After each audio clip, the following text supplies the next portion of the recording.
And I was like, oh crap, I'm live. Looks good. It's good. I'm not live, right? Then I'm getting my backup ready just in case. All right, cool. In 5, 4, 3, 2. What's going on, everybody? Welcome back to the Cali Brick Clique episode number 17. That's 17, right? I think it's 17. Yeah.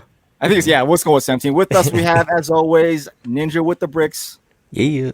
We got Claire, aka Plastic Tech, filming from Florida. Hey, it's windy over here. Yeah, it's windy. So her audio is crap. So aside from that, sorry. And we have with us Dan Siskind, aka Brickmania himself. How's it going? It's going good. Thanks for having me. Yeah, hey, welcome. And before we go forward, next week, nice. It's going to be on Ninja's channel. So tune in for episode 18 on that. And if you don't like to watch this or like to listen on your phone, you can find Cali Brick Clique on anywhere where you can find podcasts, Apple Podcasts, Spotify, Google Podcasts, and wherever else we ending up. That was redundant. I'm sorry about that. Yeah, you see, but now I'm the only person that has to do that. I know, right? I got to do it. I'm just happy I got it all the way through. Like, I mean, I practiced that like you guys did for the past week. It was hard. That was relatively hard. But how are you guys doing today or this past week? I've been doing good. Just chilling. Same old thing, working. Obviously. Yeah, that's about it. You've been grinding. Claire's traveling, obviously. Yeah, I took my first flight since pre-COVID, so that was interesting. There's like people who just like keep their masks down like the whole time and like, graze while they're eating so that they can keep their masks down. And then, which was like kind of weird. No, this was like on the plane to Florida. Oh, they don't care anymore. And it's just weird. And then, I'm vaccinated, so I felt pretty safe. But it was fun. I went to the Lego store in Disney Springs today, which was, Is that your first time?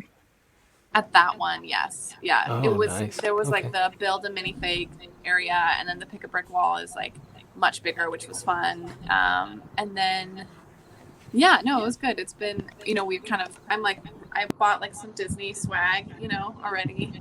And that's it. Yeah, it's been good. The real question is, though, how much did you spend in that store? I think I spent $50. I bought. That's it? Oh, come on. That's a lie.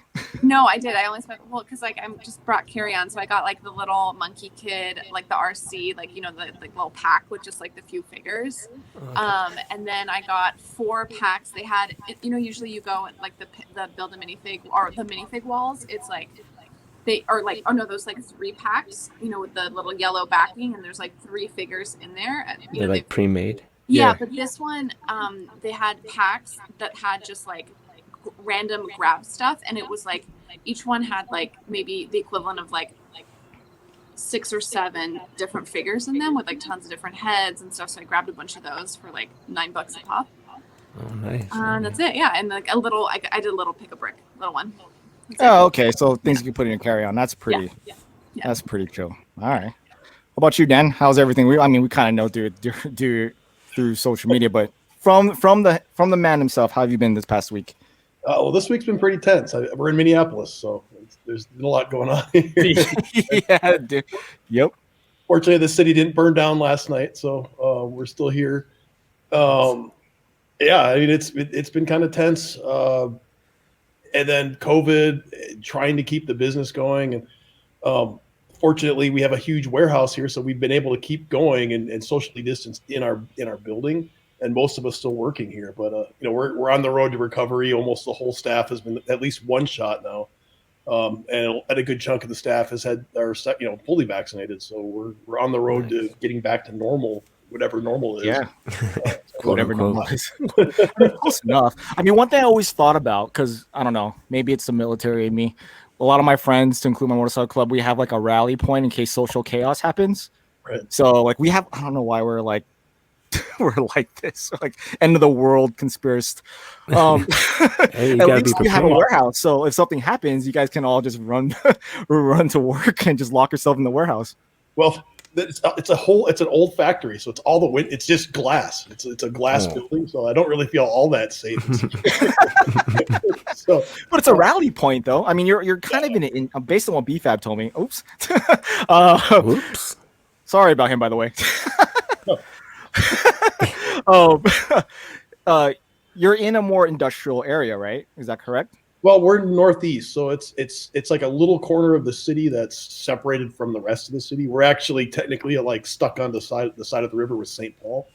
So we're on the east side of the river, whereas the rest of Minneapolis on the west side. So it's not really accessible. There you go. Perfect. Yeah, that works. Yeah. Good rally point. What a good way to defend against everyone.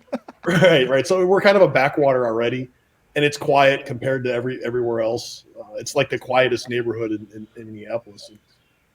There's a lot of industrial. This is a huge This is a World War II factory. They made the Norden bomb site here. So it already is kind of like has that sort of post-apocalyptic feel to it. And we're actually getting a space up in the second floor, the old office building portion of it. That'll be even more of a rally point because you'll be able to see the entire surrounding building. And there's a old guard shack attached to the space that we have. So it's like if we climb the ladder, we can get up onto the roof. And there you go. See, Dawn of the Dead status. It's like a legit headquarters. Exactly. That's what I'm thinking. It's pretty cool. Plus, you have your building could be self-sustaining. You have a diner you can take food from right next door. Yeah, the building. I mean, there's a lot of businesses in this building. There's a distillery in the building. I mean, we have a bar in our office. Oh, see, we're pretty what? You're fine. But with that being said, Dan, we all know what you do as far as your company is concerned, but then it's interesting to ask if you dive into current Lego, what's going on in the Lego community, as in Lego itself, not the third party stuff, not the military side, which is a niche within a niche, the overall Lego group. I get my Lego information from Instagram and Facebook sometimes. So it's really secondhand, and it's only when people are have a really passionate feeling about something. So yes, this whole VIP debacle is perfect. I'm well versed in it, even though I have no opinion. I'm not directly involved. I have a VIP account, but I've never even changed it to the new one. So you still have the card? I have a card somewhere. I don't go to the Lego store, and I don't. And there's a long story behind that. I'm kind of interested now. You just said it. Well, I could get into it, but I think there's somebody at Lego that doesn't like me. So anytime how can that be though? You're the largest now that Lego owns Bricklink. You're the largest buyer on Bricklink. So technically, Brickmania is from Lego. They obviously know about us, but somebody was, I rack up a bunch of VIP points, and suddenly, miraculously, they would disappear, and nobody would fess up to. You could talk to anybody at Lego, and they'd be like, "Oh, that's not even possible. That can't happen," and everywhere up to their head of their customer service department was they would here, we'll put some more VIP points on your card. Then a month later, they're gone again. So I stopped even bothering. I think there's somebody even further up, in Denmark or something, that was take his VIP points away. So I didn't bother, and I don't use it. It's connected to my account, but since they switched over to the new one, I don't even have. I can't spend any of the points if I do use my Lego account, which I do. Sometimes I have to buy parts, so I'll be going to Lego and buying them like everyone else. So. Mm-hmm. That is very interesting because I don't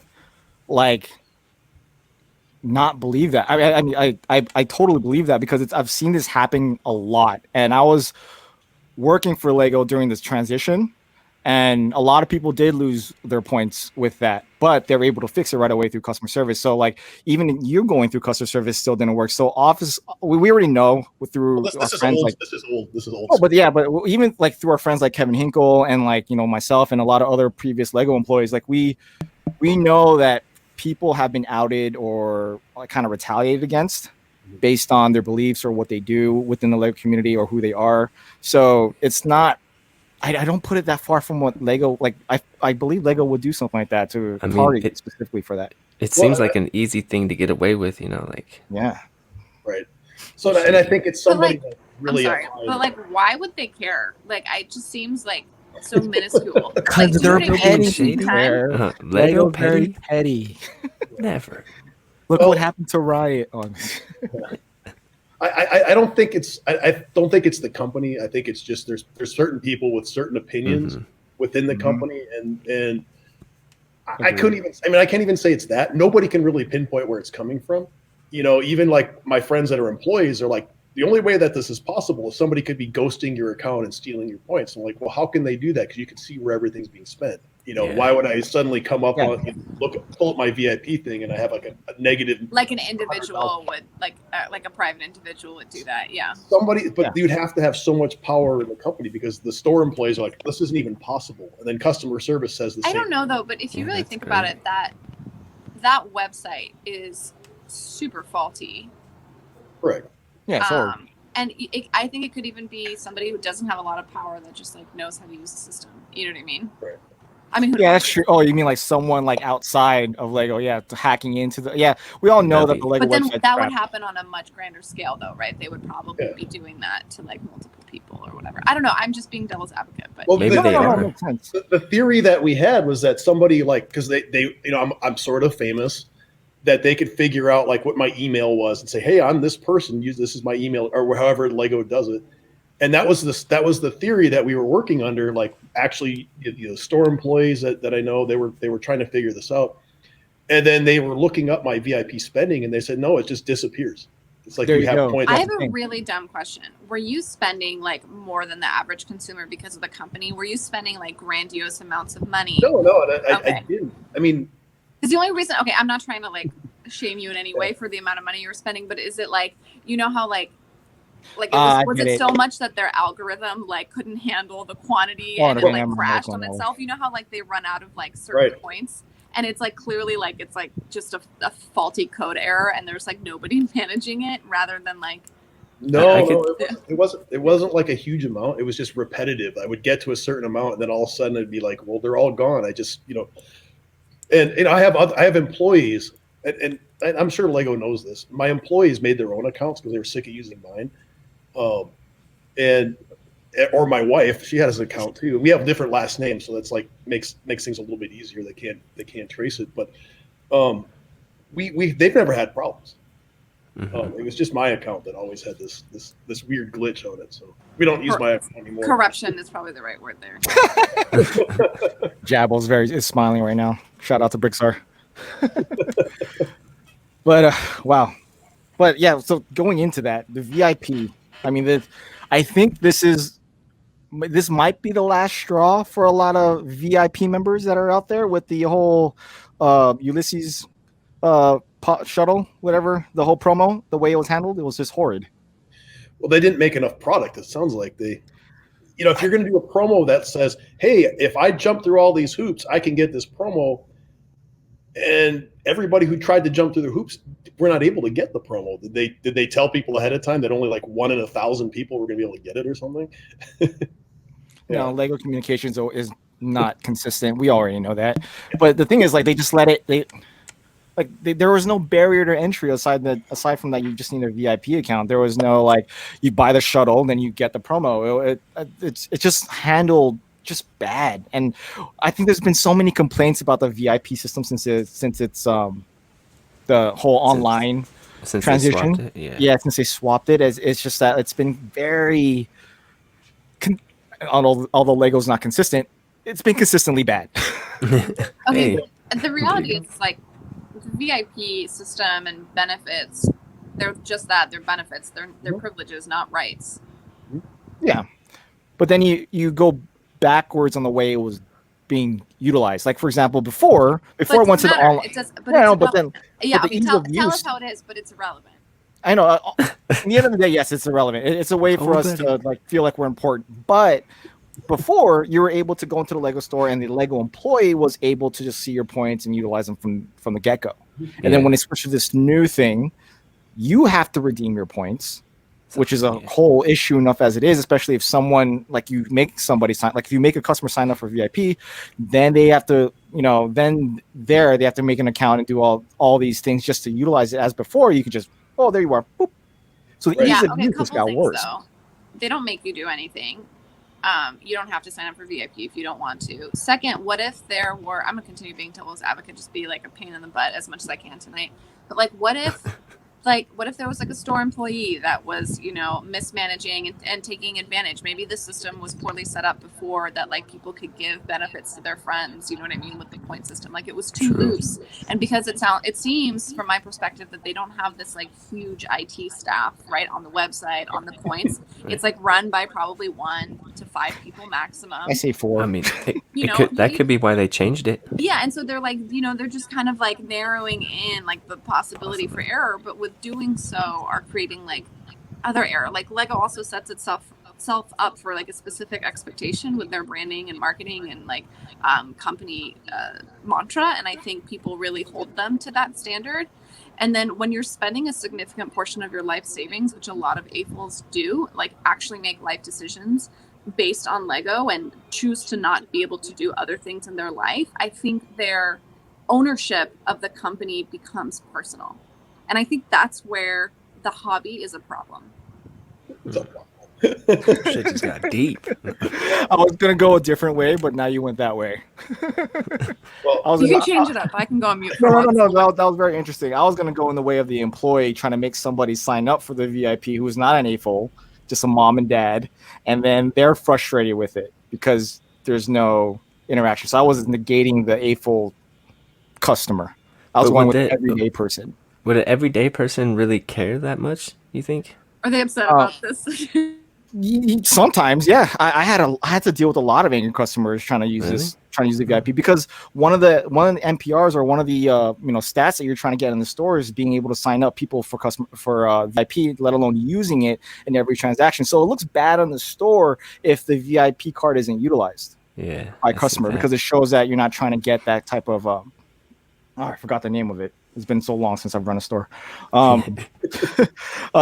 Anyways, it just looks bad on the store that you're not signing up people for VIP or utilizing customers, like customer retention from that in that case.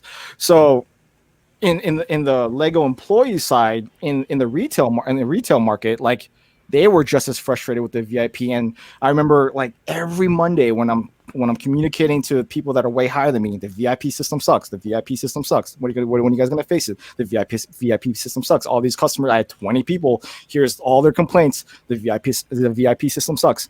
Nothing was done about it. That is true. I did notice one thing though. When you I don't know if this has anything to do with anything, but when you started working there, they did start doing more brick built gift with purchases instead of like lunch bags and blankets and stuff. I don't know. Yeah. But that's not VIP. That was just a side note. Yeah, you went to the left. Yeah. That was just an attempt to kind of just do something different.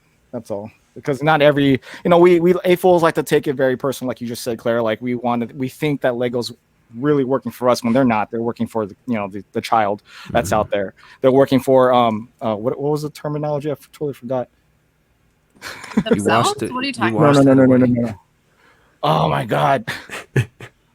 The customer that's never really there about to low affinity. They're trying to retain low affinity consumers. We're all high affinity consumers. Like we will buy Lego no matter what happens to them. Like if they put a black box, make it black, we'll still buy the box. It doesn't matter. Throw a figure in a box. Yeah, we'll buy it. It doesn't matter. We'll still buy it. Even though we have 20 things to say about that video box, we'll still buy the box. But when you have all these kids who are about to get out of Lego or adults who are walking by Lego, oh, black wall, that looks pretty interesting. Oh, it's an adult line. That's who they're trying to grab. So, that I don't know where I was going with that. I totally went side my head. But you were talking about the low affinity. Yeah. Before that, I forgot the point getting into that. That was. I have a question. So you pulled Dan, a ninja. Does your company do like a kind of like recurring customer benefits program, or like if you do, why? If you don't, why? We used to do something called the Elite Members. You actually had to buy a membership, and it would give you basically, it's like joining the Sam's Club or something like that, a buyer's club. You'd pay a fee, and then you would get a discount forever. And we would try to do like some sort of like cool, fun, like all in, like club kind of thing. And we were always just too busy doing either making sets or traveling around that we couldn't really even have time to come up with these cool new promos. So it ended up just really being a buyer's club. And we stopped doing it because we were like, well, why are we selling discounts to people who are going to buy from us anyway? these are some of our best things. So we'd rather just instead of making the non super engaged people pay more so the super engaged people can have a discount, we just said, okay, we're going to get rid of this buyer's club sort of mentality, and then have like a little bit more uniform discount for everyone. And there was at least you're giving discounts to everybody. Lego doesn't do that. Well, Lego does, and they don't. When they're having a bad time, they do give out discounts. They would have to. Comes and goes. Yeah. And we wanted to get away from that sort of like reward the best people kind of thing. It's like, let's just give everybody the same price, and then it didn't last very long because we kind of like people missed it. So we started another thing, and it wasn't really meant to be the same discount club. It was like, hey, we're doing this gigantic project, come and help us do it. And by the way, if you help at the highest tier, we'll give you kind of like the discount again. And all of a sudden, all these people signed up for the discount. Like, well, we just kind of blew our plan of not ever doing that again. So it's called a plank owner. So we have this gigantic ship that I've been building for like the last 18 months or something. And people bought into that. And the money that was raised for it went to buying parts that were used in this thing. I mean, it's massive. This is going to be like over 1 million bricks in this project. I mean, that's kind of cool. That's like a crowd-funded coupon almost. Right, like, and everybody gets their name. Like when you go to like the zoo and there's like all the tiles or all the bricks have people's names and they're like, that's like public art. Like, it's an installation. It gives ownership to your consumers, which is, something that a lot of people appreciate, to include myself. Yeah. So we've done that, and it's sort of like the same as a buyer's club. Yeah, it's sort of the same thing, but like it will end. The ship will get built, and then we're thinking like, well, then we'll crowdsource our next project. We'll do it again, and those people who participated in that will get benefits for the duration of that project. So we do it, but we're really just trying to like not focus on that so much. We'd rather just like make things that people want to buy or content, not to buy them because they have to get so many points on their, or have to achieve goals or something like that. We just don't want people to have to jump through those hoops. It just seems like a useless waste of energy on everybody's part. I mean, have you seen those color prints? And those coloring book pages, man? Hey, the Winnie the Pooh prints like sold out in like 2 seconds. Oh, I'm just kidding.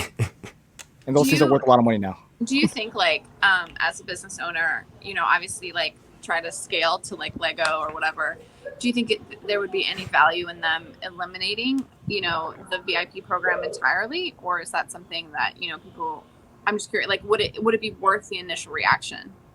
I think if Lego, I mean, there's definitely if I was Lego, I would keep it going. I wouldn't have changed it, even though it sucked. My guess is that they were tired of hearing complaints. They were probably at the end of what they were able to do themselves just to keep this whole like sort of, think about it. Their database must be massive to have to keep, so they'd be able to like look you up out of how many millions of customers they have and be able to tell how many points they can see your entire buying history. That's pretty impressive. And my feeling is that they were like, well, this is the end of our IT department. We can't fix these problems because of the way that this was set up. So we'll shop around for somebody else who owns a system that can do this. And part of that onboarding thing is because Lego onboarded everybody into their system, they didn't want to have to spend all this time onboarding everybody into the new system. So they made everybody else jump through the hoops. Like, here's your old number. You can take this old number, and here's your key to get the new one. So they probably made everybody sign up again so that Lego would crowdsource the work. And now it's some third party doing it, which is my guess because Lego wanted to save money or it was beyond their ability to expand it. So, and then it's just it's a new system. Teething problems are going to happen. It may not even be in Lego's control, so you can complain all you want.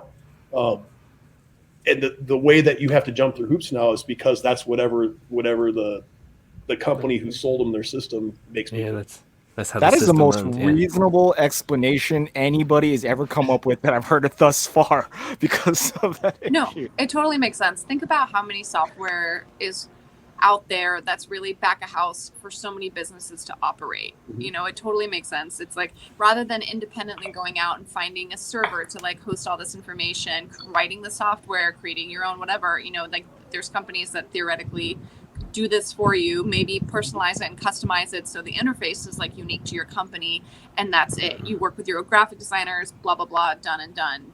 And what's interesting about it is that this one is global, right? So the thing we have to remember with Lego is that everything kind of is the same with them from a global perspective, which I think is kind of impressive, right? They technically they release promos almost equally globally, except for like a few regional ones.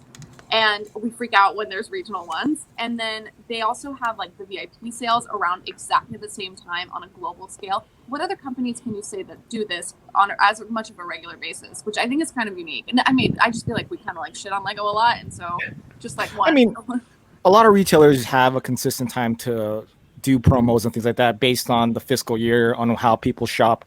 Like my old companies, you would normally see a BOGO sale here, or 40% off of all of sale here, because this is the time when.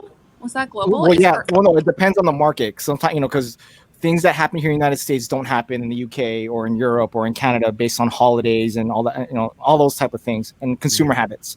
Like here in the United States, I don't know if it's the same now, but February and October are the worst times for retail, because why? Everyone's broke because of January and December, and or October, no one's spending anything because November, December are about to happen. So like usually you'll see significant promos in those time periods, and you need to try to attract the customer to come into your stores or online. So you try to throw something, and Lego tends to, aside from the May the 4th and October 4th Friday and all type of stuff, they do cater to that same type of mentality in certain markets, which, unlike other companies, Lego's reach in different parts of the world is very inconsistent, not to their fault. It's just due to the whole consumer habits in those countries. So some countries will get something and some countries won't. And then we all think it's unfair because we can't get a regional exclusive, but they can. So then it becomes this whole debacle. I can't believe I just defended Lego.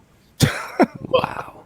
The problem is it's we live in a global world of the internet, and we can see what's going on in these other markets, even though they're not marketing towards us. That's why we like, why are they getting a Chinese New Year set in China? That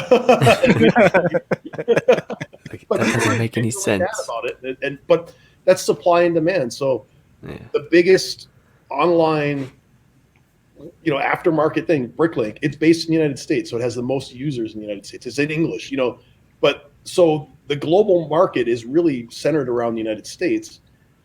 But then some regional set comes in, and all of a sudden the prices go through the roof because there's so much demand here. Because like, hey, that's a really awesome set. It has these really cool pieces we can't even get, and we want to get it. Yeah. So, I mean, that's just that's part of living in the global community, especially in the internet age that we have. It's always going to be that way. And like retail hasn't caught up, or it might never catch up. Like what's yeah. You're always going to disappoint somebody. Right. Yeah, you can't please everybody. Lego does a pretty good job of pleasing most of the people most of the time. Yeah. Their customer service is great. We can't really bash them on that. Their reputation is still great. Like, especially You can't bash that. I mean, come on. The brick's still alive. I know they're trying to innovate with technology. We have a back and forth with that. But I mean, they're trying to, innovate. They're trying to grow, and they're trying to see the future of themselves, which is very important for any company, even though they're kind of backwards in a lot of places. But they still you can knock them for your personal gripes, but they're doing pretty good. Sorry for interrupting. No. Interrupt all you want here. Right, that's how we do it now. That's how we do. But no, I mean they're trying new stuff, but they still have their foundation. Like they're not leaving the bricks behind. So that's like you're saying. No, as long as they don't do that, they'll be fine. Yeah, they know. At least they know that. Yeah. So and I was trying to segue this, but I mean, price wise. I just completely botched the segue. Wait, what I really wanted to get into was Lego in itself is really, really expensive for a lot of people. Generically, it's very expensive, which makes Bricklink, aftermarket parts really expensive, which then leads to third-party Lego companies really expensive. And I personally have an idea of why things are expensive in the third-party world with all these third-party companies, to include yourself, Dan. Based on my knowledge in the retail space and running businesses and all kind of stuff, overhead is a big one. People just forget how much it costs just to make something small in Lego, but people forget that doing it on the side, pulling it all together, that's a whole different beast, which you have, I would say, mastered in comparison to a lot of other third-party companies. Well, I think the one thing that to consider is when you do something, you want to get paid for it. You when you go to work, you expect to have a paycheck, Right. and a decent one. You wouldn't go work for a company that's going to pay you pennies for work that other companies are paying other people dollars for. So, my philosophy with doing the sets is I'm not going to cut corners on myself. If I'm going to make a product, and this has started with me in my basement doing this by myself, I'm going to figure out what it costs me to do it, and I'm going to pay myself what those hours are worth. And if people don't like it, they don't have to buy it. Especially if I can only make 10 of something, because of some parts limitations or something. So my thought was, I'm going to make a set, make it worth my time, and if people don't like it, they don't have to buy it. If people do like it, I'll make more. And that's always been the philosophy. And everybody that works at Brickmania, we get paid, a decent amount. It's not like we're I started out hiring my first people going, well, we can't really pay you all that much. But as we get bigger, we'll increase the wages. And that was years ago. That was over 10 years ago now. And I've fulfilled that promise that people here do make a living wage that work here. Even the person counting the parts into cups, they're making a living wage. And we're not going to compromise on that. The only thing that we're going to do is, like, if we can sell 100, we'll sell 100. If at the price that we have to put it at to make that work for us, that's what it is. And if we only sell 10, we only sell 10. We're not going to compromise. We're not going to say we're going to pay ourselves less just to make somebody's budget work better. And we used to have a philosophy that we would never have a sale until I actually had somebody that worked in retail come work for me and said, hey, well, let's have a sale and see what happens. And we started experimenting with that a little bit. It actually did increase our sales a little bit because people like to get stuff at a discount, apparently. Yep. But if it has a sale tag on it, it's more find enticing. a reason to buy it. It's Right. That's how you stimulate the market as far as retail is concerned. Yeah. And I've learned that over the years. So we do when things are slow, we'll have a sale. When things are getting kind of stale, we'll have a sale. But otherwise, we're trying to get away from it and say, look, we're only going to make what people want to buy. We're not going to overproduce. We're just going to, if we only make 50, we make 50. Times have changed. I used to make 10 at a time. Now we're making 50 at a time of everything we do. So. Yeah, that's still a good amount, though. But that's a minimum. So some products, we were looking at numbers like a couple of weeks ago, and like we've made some sets have sold like 3,000-4,000 copies. It's just cumulative over the years. So it's not as small as we used to be. Can you go over how much work one set goes through? Like, I know it goes through a lot of people, but kind of break it down as far as how many people touch a set to get one from literally idea to sell. Right. And so the minimum, I think, is about a dozen people working on it. And you have to, think about a set that has 1,000 pieces in it. You probably have, hundreds of, if not 1,000 hours of work goes into making it. So let's say I'm the designer. that's what I do here. I design sets. And I used to do all of this myself. But you spend the time designing it. So let's say this set, this is like the newest set that I'm working on, this Venom.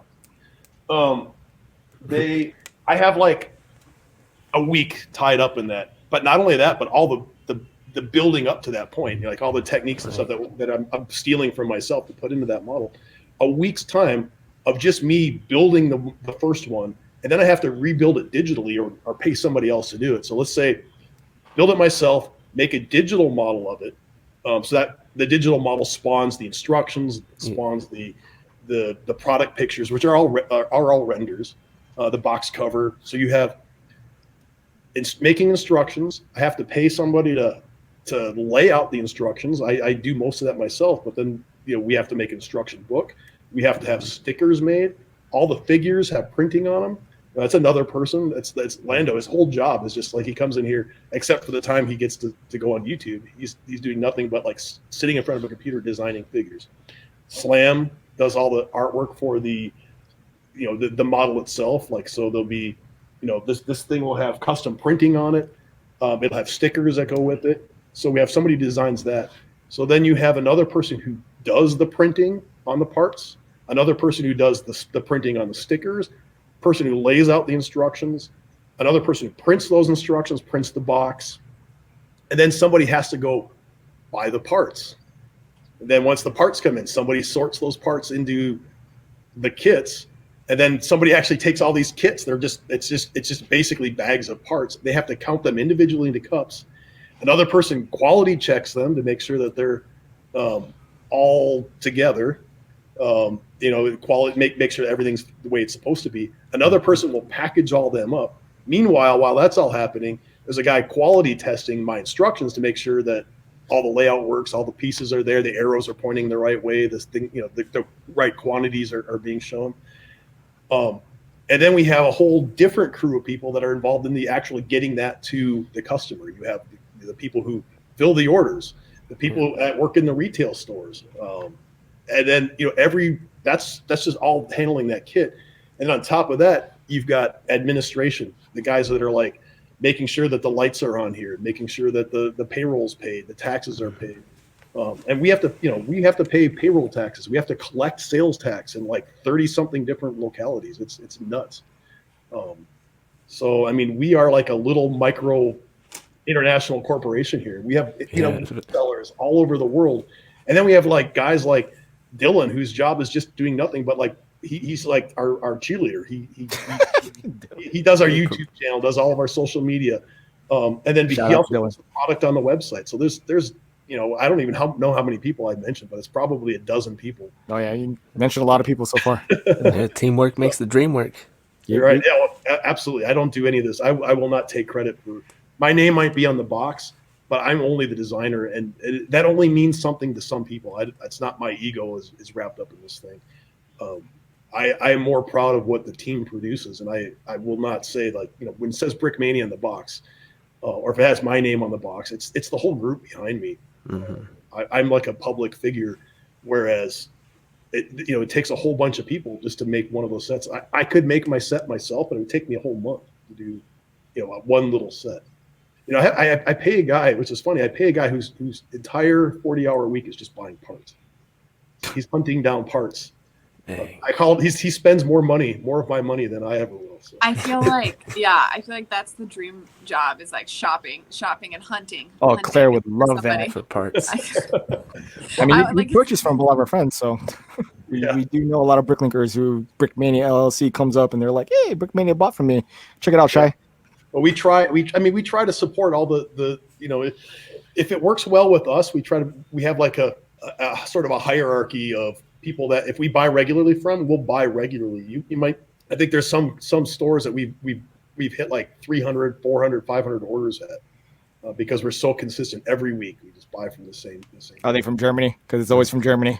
Well, we do buy a lot from overseas, but we buy from every state in the country as well. So yeah, I mean you have a lot of bricks. A lot of good sellers in California. I'll tell you that. Hey, it just depends. So you're single-handedly paying Lego. So technically Lego is selling military sets. I would guess that 10% of all transactions on Bricklink, at least money-wise, are something to do with us. Yeah, and 3% of that goes to them. So yeah, absolutely. It's like it's its own economy right there. Self-sustaining. Are you like obviously a lot of the reasons why you do a lot of things is like it sounds like very like ethics based, and like kind of like the kind of company that you want to have and the kind of company that you want to represent, and as a conscious consumer, I think that's really important for people to know what companies they're supporting. But you did mention that like you don't go into a Lego store anymore, and I'm wondering, is that why you choose to support Bricklink sellers? Like even with all the variables of quantity, like not having too much control on quantity, do you like why don't you buy from Lego in bulk? Like what's kind of the thought process on that? We do, but this Lego is still limited. I mean, you think about it, like they're not set up for big consumers like us. We can't walk into our Lego store and like clear out their pick-a-brick. It would be kind of unethical. So And they wouldn't allow it. our local Lego store is the Mall of America. It's one of the bigger Lego stores there are. And we do occasionally go down there, and we need 2x4 bricks, something. We need a whole bunch of something to build a project. We will go there and buy stuff, and they're pretty cool about it. They know what Brickmania is. When we used to have our store in the Mall of America, we would send people down there all the time because we were closer to the parking entrances. They'd come into our store thinking we're the Lego store. We'd be like, no, that's downstairs. Go to the, go to the Lego store. We'd sell stuff that would be complimentary to them. So we have a good relationship with the Lego store. It's just I don't buy sets. I don't, I bought a bunch of Star Wars sets, and not because I wanted the Star Wars sets, is I wanted the parts in them. The gray. I mean, you're a mock builder. That's pretty much the mentality of most mock builders out there. I don't collect Lego. There are people who work here that do. I mean, Brickmania, by and large, is a bunch of Lego fans. Not everybody. The guy I said, my parts buyer, he's not a Lego person. He tells everybody he's emphatic, I hate Lego, but he's just staring at Bricklink all day. He's just paying the bills right now. Yeah. Looking at numbers and prices. He's also one of my oldest employees. I mean, he's been with me for years. I mean, like almost 10 years now. Maybe. Wow. So for somebody who doesn't like Lego, he sure spends a lot of time staring at Lego.com. And we do buy. I mean, we buy from Lego. We buy from the online pick a brick. We do it. It's not like we're boycotting Lego or anything like that. We will buy, but we just don't want to be conspicuously dependent on them. And I don't think they want us to be conspicuously buying from them either. I think they would prefer that we are our own thing, and there's some sort of plausible deniability between what Lego is and what Brickmania is. Was there are definitely differences of ideas about, like, especially like the military stuff and historical stuff that we will dabble in stuff that they won't touch. I mean, even we have our limits. We won't do like real, like Waffen SS kind of stuff like that. We just don't want to get into it. We're never going to make a Hitler figure, nothing like that. We have our limits even, but no need. Yeah, I feel like yeah. We're still huge Lego fans. There's a lot of AFOLs that work here, and we did host, when we had our big warehouse that was open to the public. We hosted like 3 of the 4 local lugs in our space. Yeah, I was about to get into that. I was like, I know you guys have partnerships with the local lugs and the train lug too. Like, I know that's one thing that you are very strong in collaborating with as well, right? Yeah, well, it happened for a long time that we used to host the GMLTC. Well, the 2 train clubs, they were both hosted in our warehouse for like 5-6 years. And then we kind of got to the point where, like, well, we need the warehouse. You guys are going to have to go find your own space and move out. Gave a good amount of time, but I'm not really involved anymore. Just a time factor. I mean, this has taken over my whole time. And, especially once COVID hit, some people left Brickmania, and we couldn't easily replace them. You can't exactly have people here for job interviews when, like, we're all social distancing. yeah, that's fair. That's fair. So, but times are changing. We are hiring people. Yeah, everything's kind of getting back to normal, which is a good thing, and it's good to see Brickmania survived the whole pandemic, which unfortunately a lot of people didn't. The situation. So, we feel the situation. I'll tell you that. Yeah. Well, you guys handled it well. I mean, you capitalize where you can capitalize, and it definitely showed, which is, shows resolve with companies that are able to do that. And unfortunately, a lot of companies weren't given that opportunity in specific states. So you're able to do it.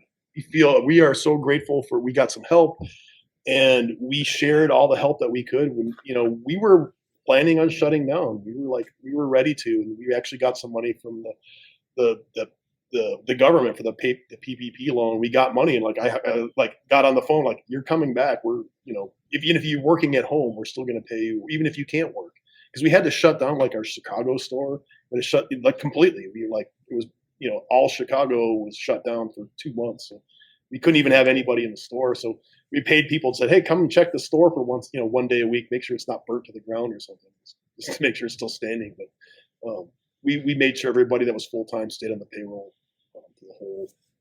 We used the money that we got for its intended purpose. That's good to hear.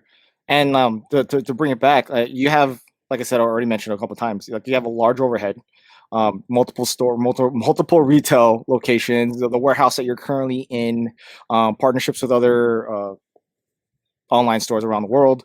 You license your set, so that's definitely a big chunk right there.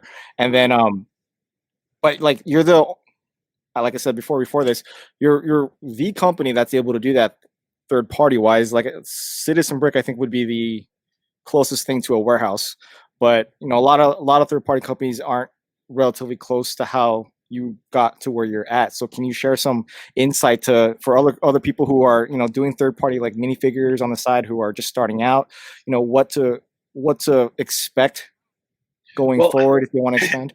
It's hard. I mean, and the reason that I think Brickmania got to where it was is I wouldn't compromise. Like, when you have an artist selling art and people are really into that art, do you go to that person and say, hey, I want a discount because I can't afford what you're doing? Or do you like, well, it's out of my price range and maybe you don't do that. So I didn't really compromise when people are like, can you knock the price down? Like, no, I can't, because I want to be able to pay myself a little bit. And at the end of the day, have enough money to make a duplicate of what I just sold. I want to be able to make it again. Yeah.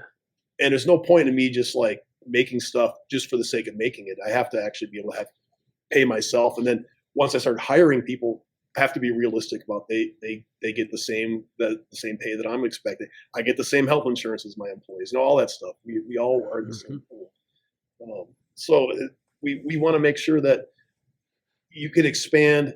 There's a certain point where like, okay, is this just a family business I'm going to run out of my house? And then the day that I decided there was more demand for my stuff that myself and my wife could possibly keep up with. That's the day I was like, I'm going to hire people, but I don't want them to all come into my house. So we have to get a warehouse. We have to do this properly. It's a learning experience. I mean, the bigger you get, the more things you have to pay for. It's not like you mentioned something right there. You have insurance. That's a big one. Insurance, growing pains. Yeah. Right. Health insurance,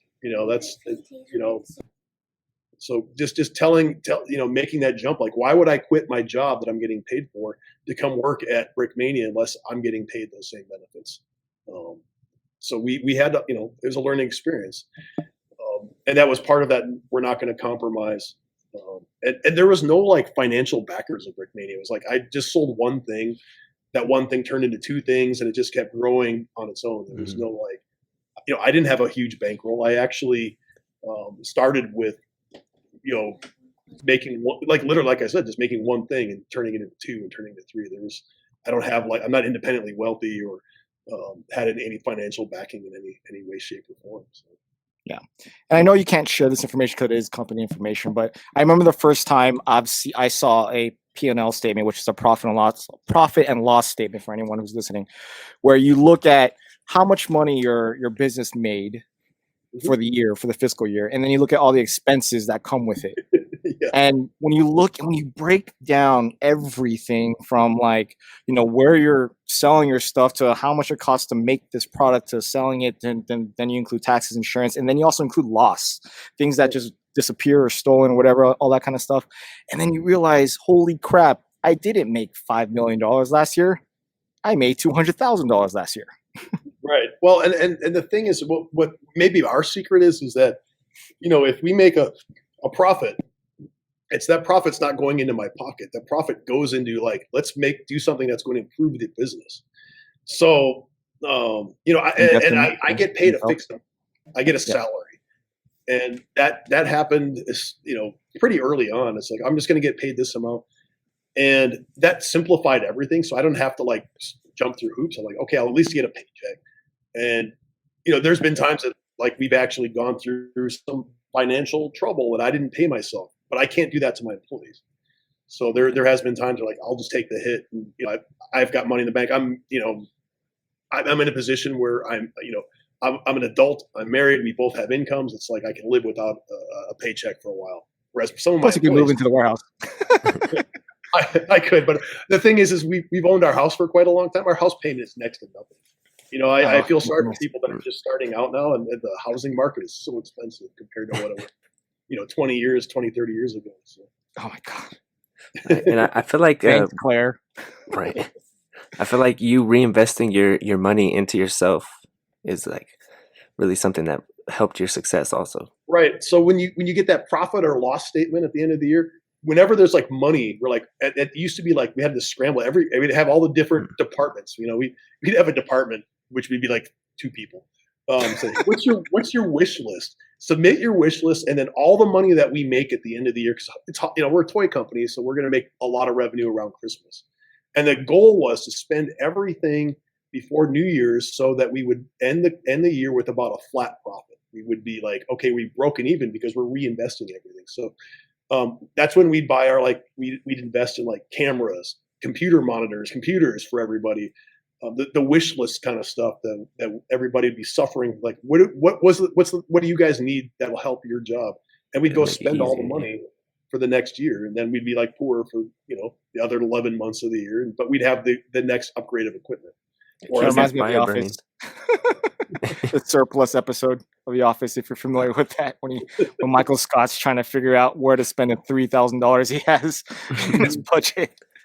Right, we would do that because if you end the year with a profit, you have to pay income tax.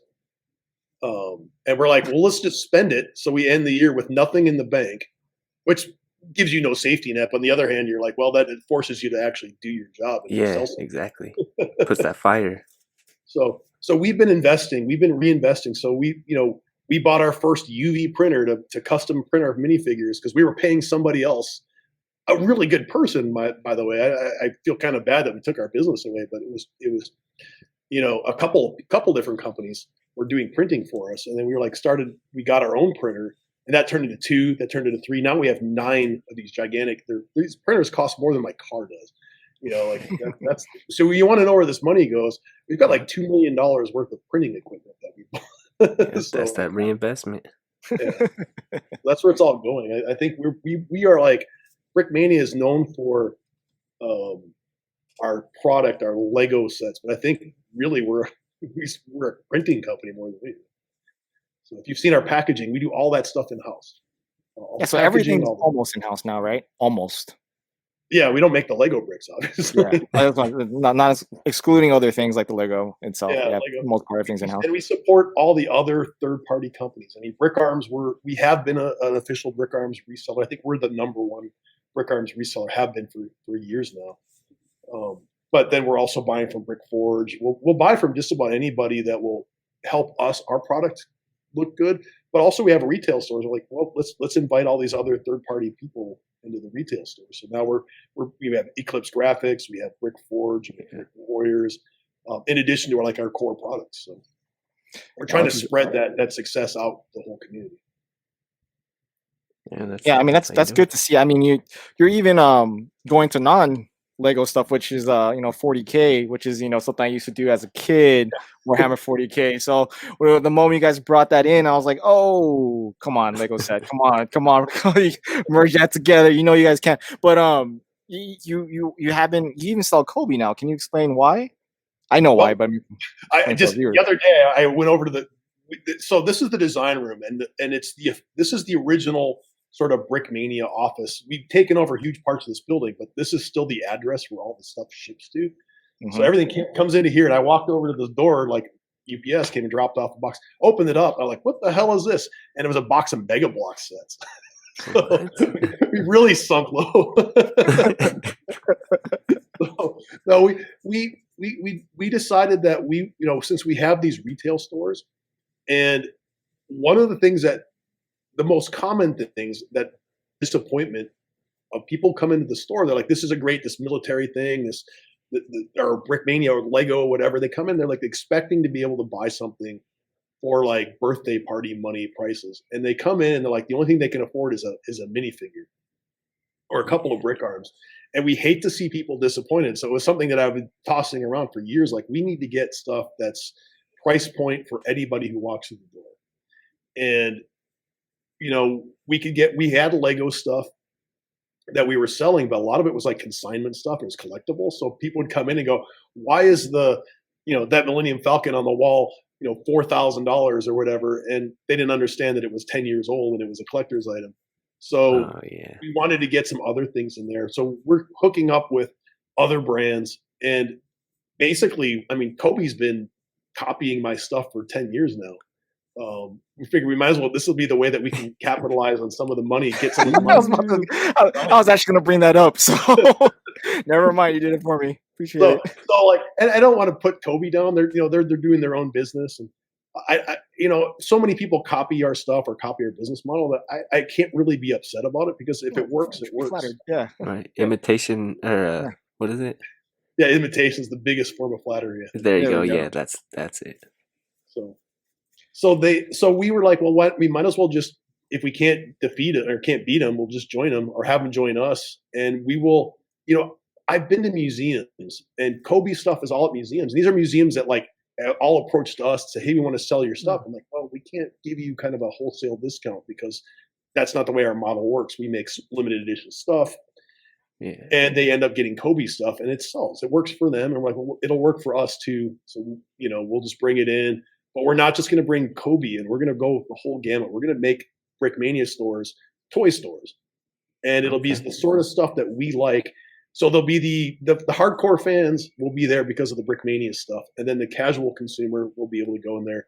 Maybe mom or dad will go and spend $300 on a tank for themselves, and they'll spend $40 for the Kobe version for their kids. They don't care if it goes in the toy box and gets destroyed. It's not like you're taking your limited edition Brickmania Tiger set and having the kids play with it and the pieces go everywhere. So. Right, it feels easier that way. Yeah. Yeah. And like with the Mega Blocks, they have like Call of Duty stuff and like Halo stuff. I feel like that would tie in. Yeah, we're starting to get some of that stuff. I mean, we're learning about the toy business now that we're dabbling in all this other stuff.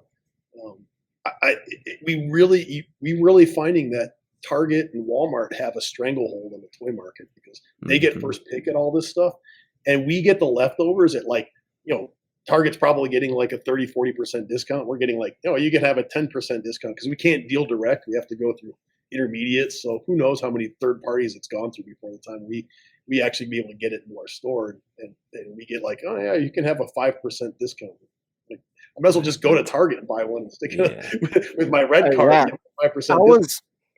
I was actually going to bring this up in a separate topic some other day, but if you have the time, I think we should dabble into it if you don't mind. I do. Well, you mentioned it. Target, Walmart, the large box stores have a monopoly on buying toys, especially nowadays when smaller toy stores are almost extinct. Right. And then when you go into a local toy store, and the reason why I go to like smaller toy shops is because they have the Lego that's already retired. Right. And they're because no one's buying from them. Right. And they're marking it up higher than MSRP because they have to. Exactly. And that was my next point. A couple months ago, I went into my local toy store and I'm asking, hey, this Ninjago set just came out. Why is it 20% above retail? They're like, well, we have to sell it that way because we can't afford the margins are so low for us because we only have 2 stores. Target and Walmart, they have, hundreds and hundreds of stores per state that they could have, they'll get the discount at 30-40%. So technically, like all big box stores do, they run the smaller shops out of business. Yeah. So it is relatively difficult to have a toy store nowadays, and you're trying to dabble into that market too, which is admirable, and I hope it succeeds. Well, but like, how do you combat that? Especially unfortunately, my background is the music business, and it runs the same way. The big labels monopolize all the distribution avenues, and the little independent labels have to work with little independent shops. And you're talking about like, we want a major brand, we want Mega Blocks, we want Lego, but they don't look at us like we're worth their time.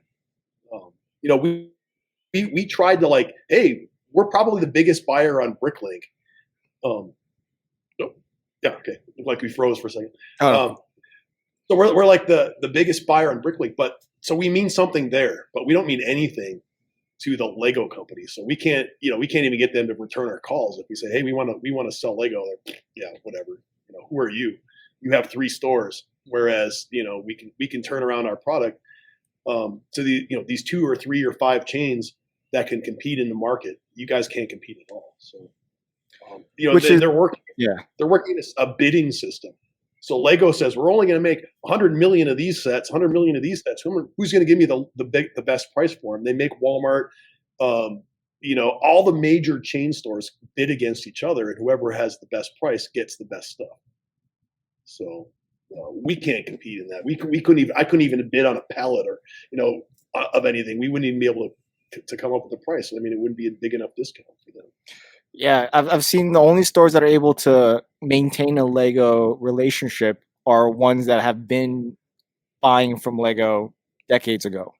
So they Right. have somewhat of a relationship. But yeah, exactly. So like I don't see any new toy stores that are able to get any Lego support as far as product is concerned. Like, and even if they were to be able to get a bid on a pallet, like you just said, the margin's like 5%. Like, what's the point? Like, it's a waste when you still technically, if you want to be to be known or to be looked at as a solidified toy store, you would want to have these large brands in there to solidify that you are a toy store. You have Lego, you have Mega Bloks, you have a Mattel, just so you're not a store with knockoffs like from China. You know what I mean? But like sometimes just even getting the product just to showcase that you are a real toy store, they're not letting you do that. No, and like some of the other toys, the Lego, like the Bricks and minifigs chains, they're actually not buying those sets from Lego. They're probably buying them from either wholesale distributors or they're going to get them at they're buying them with whatever coupons or whatever they can do to get them from like Walmart and Target when they have a sale, and then they just warehouse them until like it comes up that they're not on clearance anymore. They basically have about that. That's actually So and that's what a lot of if you go to you guys are kind of on the West Coast. You don't get to go to as many conventions. You only get to see the West Coast ones. Bricks LA, Bricks by the Bay. Yep. And then, but the rest of the country, you got Brick Fair, Brick World, and that's where the real big, independents are. The big toy the big Lego aftermarket sellers are. And they're not buying direct from Lego. They have big Amazon stores, but they're getting their stuff at anywhere they can. They're buying from other wholesalers. They're buying clearance lots, anything they can, and they just warehouse it. They'll have back rooms full of stuff just so they can have that brand in there. So and they're probably making more money doing it that way than they would if they actually bought directly from Lego. So how do you think? See that's the ultimate question. Is how do you succeed as a small toy company, as a retailer?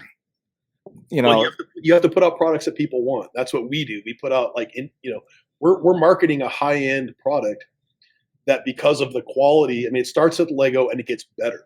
Mm-hmm. So we're improving on Lego. I mean, I was looking at the figures like this. What is this? This is Luke. He's from the new X-Wing. I bought some of these X-Wings just to get the parts out of it. And it's really good. I mean, it's good compared to the original X-Wing that I had 20 years ago or whatever. Mm-hmm. But I went over to Landon's desk and stole one of his figures. We print, everywhere. We print under the arms. Put this up to the camera. 360 printed. Right. Yeah. All over. Color tinting. Shout out to Lando. Yeah, this one was a tan figure, and he made it green. So they're printing the whole surface of the figures. Printed helmets. All this stuff that it's just kind of like we're taking the art of decorating a Lego figure or a kit or anything and moving it to the next level. Mm-hmm. So people are willing to pay extra for that. And when we make these figures, I mean, you've seen it; they sell out within minutes sometimes of them going. Yeah, I know. 2 minutes, they're gone. And we're like, okay, we'll have to make double the batch next time. So we double it, and it still sells out. We can't, it's almost like we can't win. We can't make enough. And that's a good problem to have. Yeah, it is a good problem to have. And people are like, why are they so expensive? Well, part of it is because we can make them so expensive. Why would we lower the price when the price that we feel is fair, they still sell out? And our prices have actually come down. The bigger we get, the economy of scale is letting us make better products for less money. And we're a really formulaic company. Everything we do is on a formula. This is how much it costs. This is how much our markup's going to be. So if our figure price hasn't changed in that many, if it's still the same, it's flat over years, it's because the actual figure quality has gone up. You get more value for your money now. So our set prices, 10 years ago, I made $500 helicopters. But those $500 helicopters didn't have printed figures. They didn't have printed parts. They didn't have stickers. It was just the parts. So we're including more. They're still expensive, but you get a better deal. You get something that's above. It's pushing not only the aftermarket, but it's actually pushing Lego to include more in their stuff. Do you think Lego copied your idea by making two like $800 sets with the Millennium Falcon, Star Destroyer, and all that kind of stuff? They're definitely watching us. They know what we're doing. So I think we're pushing the envelope of what is possible, and they're less afraid to push that price up because they can see what we get consistently for our stuff. Yeah, especially this past year with the influx of really expensive creator sets. Right, and that's definitely geared at our market. I mean, it's just they're like, you know, anything but military. I mean, they goofed up with the Osprey, but they I told you I did DM you a long time ago. I'm like, hey, Lego's making an Osprey. You're like, no, they're not, and then boom. Right. So we, because of that, we couldn't make the Osprey. Yeah, I was gonna say, is that the reason why you guys lost the license to the Osprey? Yes, that's I mean, I can't get into details because obviously that's fine. I have signed documents saying that I can't. Non-disclosure agreements. I will say that Boeing did come and say, hey, can you take that off your website? That's the only time we've ever had like somebody tell us, hey, you can't do that. I mean, we obviously we partner with like big companies, and it's voluntary. We work with like Lockheed Martin, Sikorsky, Bell Helicopters, AM General. It's because they wouldn't let us make the things that we do unless we were official partners with them. So we kind of have to jump through some hoops to do that. But we pay some royalties. So when you buy that Huey that I showed you, a little bit of money, it's not huge. A little bit of money is going to go to Bell. They will make their royalty for having their name on the box. That's cool. But I feel like it adds to the authenticity, though. So right. Well, they're super excited.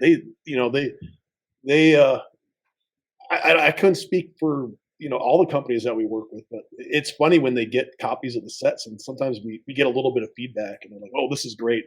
Make more." They're excited that we do it, nice. And I think they wish we would send them a whole like cases and cases of free product, but we just don't even make that. So.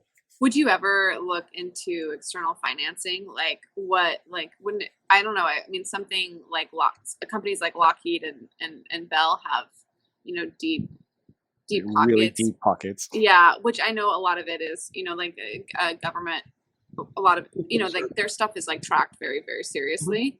But I don't know. I could see it being like a positive branding, a very like positive nationalistic, thing would be to make these Lego sets and have it in the hands of, and, like in more homes and things like that. Like, would you ever approach them with that kind of, partnership? Well, we're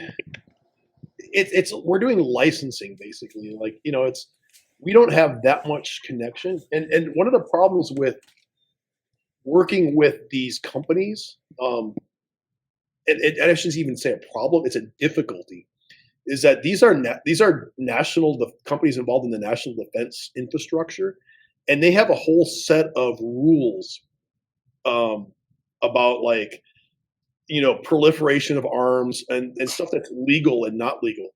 So if we get too closely connected to them, we get under that umbrella, and then suddenly everybody here has to take an oath of secrecy and all this other stuff. So it's actually better for us to stay independent and just license the names. It keeps it nice and clean.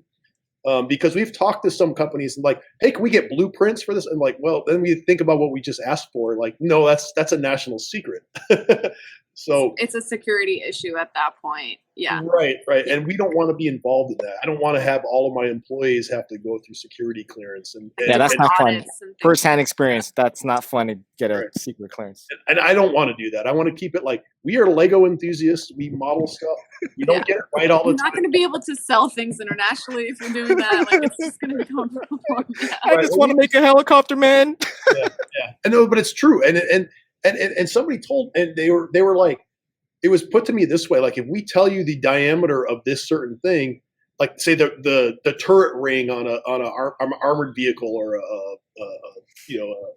something, somebody can actually tell what weapons can go on there based on what that information is. And that was the explanation. Like, we can't tell you this because somebody will use it to harm our people in the future. based on that information. I feel like there, to a degree, yes, but there's also like the entire, like all of these vehicles and forms of weaponry have an entire electronic side of things that obviously aren't inherent. Like you're not going to figure that out. You're not going to get like, you know, all the semiconductors that go into this from a Lego set. You know what I mean? But I agree. I agree with like your initial, like kind of arm's length, if not even further with the relationship. It's definitely like, protecting you. You're still like, you're still private at that point. You're like a truly private independent company at that point.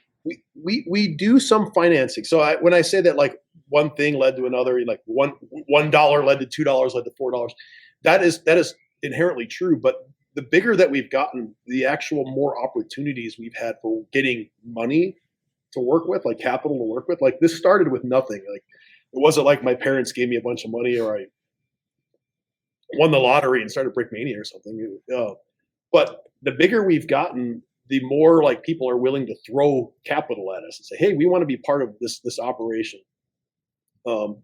So there's been a lot of doors open because of the size, and that's one of those things that goes back to like how do you get big? You just have to keep plugging at it, and the bigger you are, the more doors open. And it sucks to be the small guy because it just seems like everything's stacked against you, and it really is because nobody wants to lend somebody money that's not a proven winner. Right. You know, that's the basic tenet of capitalism. And you said it there. Right. So it seems unfair, and it always was that certain thing, like always on my mind, like there's going to be a certain tipping point where I can afford to hire employees. I don't have to like do everything myself. And then once you hire an employee, you're like, oh, I have to pay them every week, really? So it makes you think like you have to start thinking ahead and planning ahead. Like this is something that we can't just have the occasional win. We have to win consistently every week, all the time. And if we don't, we better have enough backup plan to bail ourselves out, because I don't want to have to let people go because we don't have the money to pay for them because of some lack of planning or, you know, and there's been times where we've been like overextended because we tried to do too much at one time. And like, that's a really terrible feeling to have. Yeah. You have people's livelihoods and you're like responsible for every decision you make. So like, you know, that's a lot of weight on your shoulders. Yeah, that's what keeps me up at night. That's why I'm working at 3 o'clock in the morning. That's why you're awake right now. We didn't have to adjust your time to do this. No, so I'm glad to be here. Yeah, well, we appreciate it. And just the last kind of segue, because I'm curious to hear you answer this question. Although we know Lego will never do this, what happens if Lego were to dabble into the military side? I think Lego has enough designers. The funny thing is they're all AFOL designers now at this point, pretty much. They have I know some of those people that are working for Lego, and they are from our community. They are the people. A good chunk of them are. Yeah, and they were displaying their military models at Brick Fair. Some of them still come back to Brick Fair and bring I can't do this at Lego, and they'll put models down on the table, and they would lose their job if they brought that to work. But they come as they take off their work clothes, and they're like, I'm here as an AFOL, and they'll throw down their models on the table with all the rest of us military business. That's awesome. I don't think Lego will ever change. That's one thing that they won't budge. I mean, just what happened with the Osprey just kind of reinforces that's an unmovable rock that's never going to change. Yeah, they won't get into the military stuff. That's a good thing for you, though. No, that's a great thing for you. Yeah. But to me personally, I don't think, because you know how critical we are as far as accuracy is concerned with any military thing, Lego will not satisfy that. I already know that for a fact. They'll make a Humvee, and they'll be like, "What the hell? Why is it so big?" They would have to hire. I mean, it would. You know, Brickmania is not something that was just like, we didn't plan this out, but there were certain things that were part of our success, keeping everything the same scale all the way through. Like you go back to the first tanks I built 20 years ago, they're still the same scale as the tanks we build now for the most part. The vehicles, everything. So it's all compatible. And that was something that, you know, accidental lesson learned that has helped our success. And I would think Lego would have to learn that there's no institutional learning there, because what's their scale? 4 wide cars, you know, like Six Yeah, wide. no. It's You all know, over. Wine. military community, especially veterans, are very like poignant as far as like, hey, that's not right. And we goof up all the time, and unfortunately, people are very forgiving with the goof ups because there aren't any actual people in the design room that are veterans that have actually served any of this stuff. We do have people in the company. In fact, one of our employees we don't know where he is right now. He's deployed somewhere. So somewhere in Southern Asia, somewhere. Oh, he's having fun. South Yeah. Asia's always awesome. So, but yeah, I mean, we don't have none of us are actual military people. I mean, we've had vehicles. I had a Deuce and a Half that was parked in our warehouse for like 5 years. And we'd go drive it around on parades and stuff. But I mean, that's the closest we've ever got. We go to a lot of shows. We get invited to a lot of things that we get to climb around in vehicles and see things and go to museums and stuff. But we've never had that firsthand experience. You know. I mean, I love getting my hands on stuff, but I've just never done. I mean, the military Lego community in general, no matter where we see it, whether it be Brickmania or other companies, like it does bring back something for a lot of veterans who come into Lego, to include myself, that, you know, we never pictured Lego to do something like this, but then, you know, you guys or another company does it, and we're like, oh my God, I remember, I can relate to that. And it's coming in a very innocent way that, you know, it really draws a lot from that community. So it's like, it's greatly appreciated. Well, we live for that. When people say, hey, this is something that I can relate to. Like I built my first USS Missouri and I brought it on to a show. Like, because when I was in a train club, it was like, here's this battleship sitting in the train layout. And this like old guy walks up and goes, hey, that was my gun. This was my gun when I was on the Missouri. This World War II vet was pointing out his battle station. And he kind of had a tear in his eye, and I was like, well, that's what I live for. You know, that's cool, because if I can make something that brings back a memory, that's like the best compliment I can have if they can relate to what I built and they recognize it, and you know, I've done my job at that point. Yeah. Yep. I mean, speaking from experience, you've done that for me more than once, so I appreciate it. Glad to hear that. I mean, that's what we try to do. And we also, you know, it's a lot of talking to people who are firsthand users. We try to get that information. So. Yeah. Cool. Doing research. Yep. Yeah. That's we try to be authentic, and sometimes I read a little too much. It's definitely added to your success as a company. So keep doing what you're doing. And yeah, so definitely. I think that's we're past our hour. And like I said, I can speak for the other two.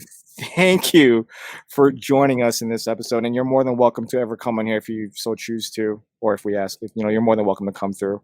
Great. Awesome. I appreciate it. Yeah. I wish you the best of luck, because this is a great show. Yeah. Thanks.